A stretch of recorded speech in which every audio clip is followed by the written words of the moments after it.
Yeah, so hello guys. So yeah, I'm going to provide more explanation regarding the antenna and mostly the coil. So I'm going to dismantle live the antenna just to show you that it's quite easy to dismantle.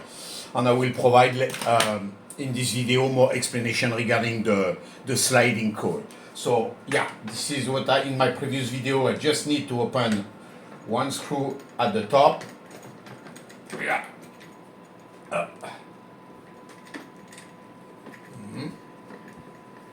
That. What's going on? Yeah. Oh. Yeah, there is one bolt here. Washer, just washer. That's all. Need to remove the top cover. Here is a little bit tight a bit. The main core. Yeah.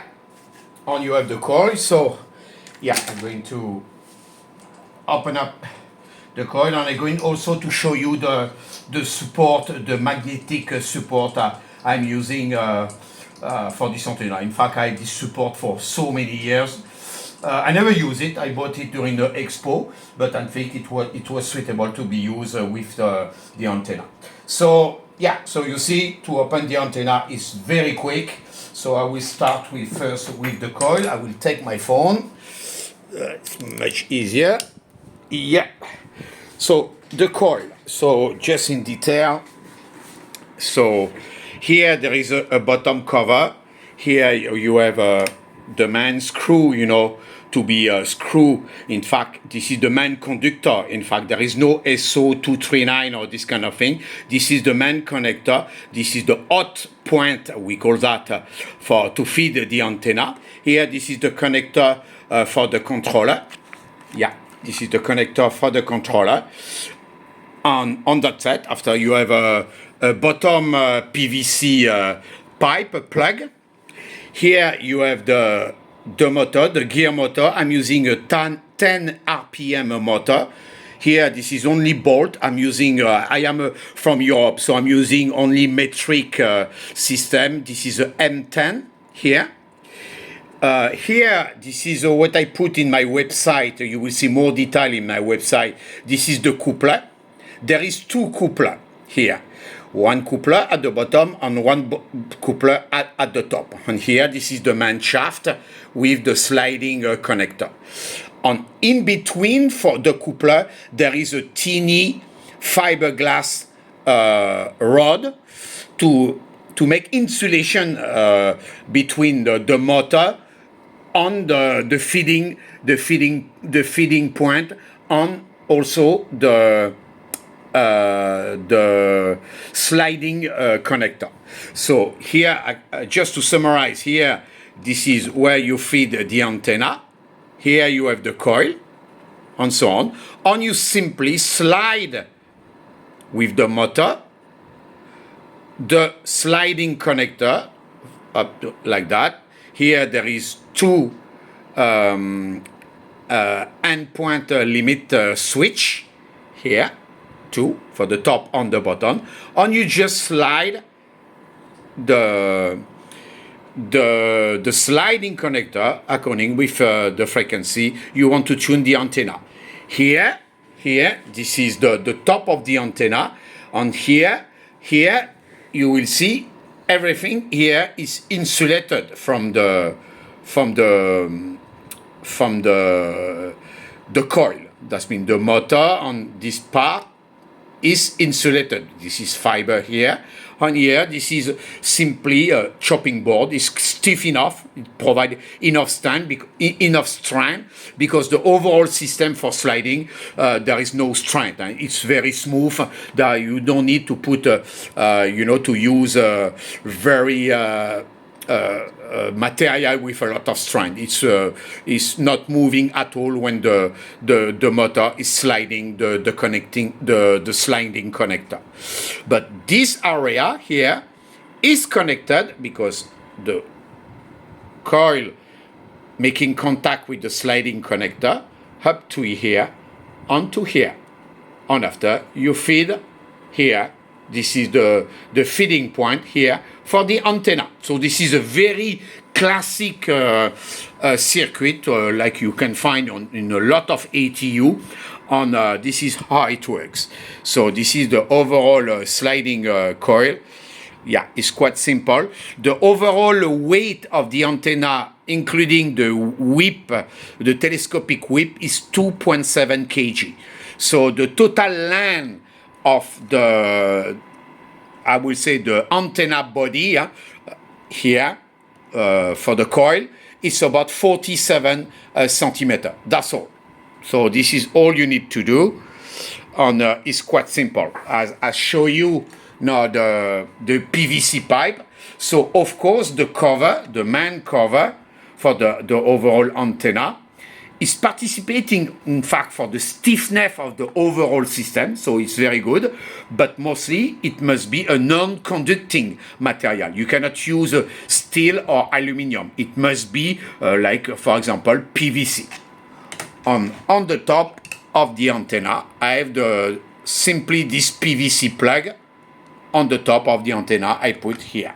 That's all. So it's quite simple. So I'm just going to show you the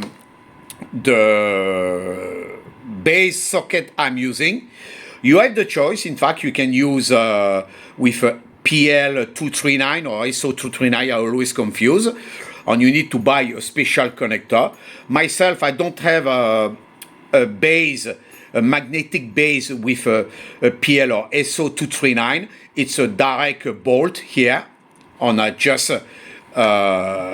need to tighten the antenna. This is here the main conductor. This is the hot area of the antenna. On the side, you can see here I add a connector for the radial. And when you see at the bottom, at the back of the magnetic base, you will see the main connection, the hot area. On here, connected to the small screw you saw, this is the ground, in fact, to connect the radial here. It's simple like that.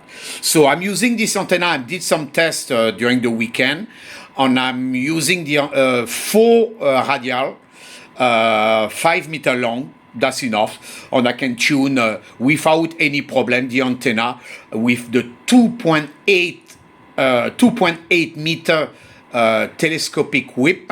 I can tune the antenna without any problem from 40 to 10 meters band.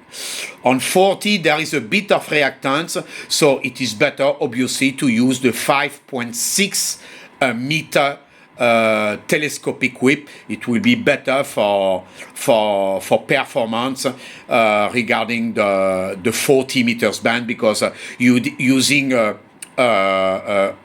2.8 meter, in fact, according with the inductor, you are providing a lot of reactance and a lot of you need to use the coil almost at the maximum in order to tune the antenna on the 40 meters. But when I'm using the 5.6 meter telescopic whip, the sliding connector is around this area only. So the reactance is far less.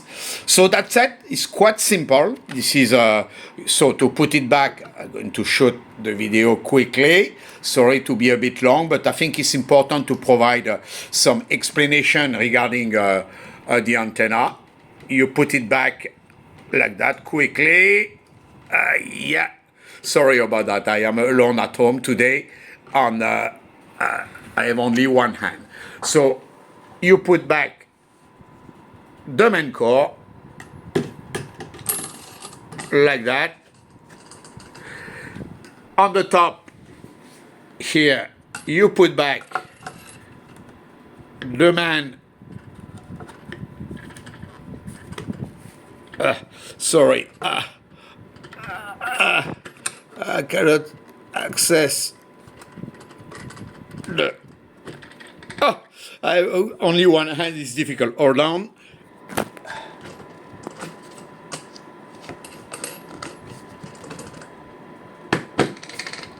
Yeah. sorry about that. Yeah, it was a bit difficult to put it back. And I need to put a washer, a lock washer. Here you need to put the nut. That's all. You tight it just a bit. No need to be very stiff, you know. On that set, and you just need to put back your whip antenna. That's all. So it's quite simple. I hope it helped. You know, I try my best to provide you some explanation. You will see on my website I put some more detail, all the BOM, in fact, the bill of material, where to buy the equipment. In fact, everything is coming from AliExpress. So the total cost of this antenna is less than 100 euro. And when I see the price I paid the other antenna, I was able to use only twice, you know. I'm a little bit, I'm not very happy. So, of course, this antenna is far to be perfect. It's a bit bulky, but so far it's okay. It's not really, this is what I need. In fact, of course, it can be smaller for the diameter. In fact, you can use a smaller coil, and it will the main body will be smaller. That's all like that. And I forgot to say, yeah, the coil I'm using is able to handle about at least 300 watts. This is the only test I did, but basically this antenna, this is for mobile and portable, or for holidays. I'm using only maximum 100 watt with ST8901 from Yaesu.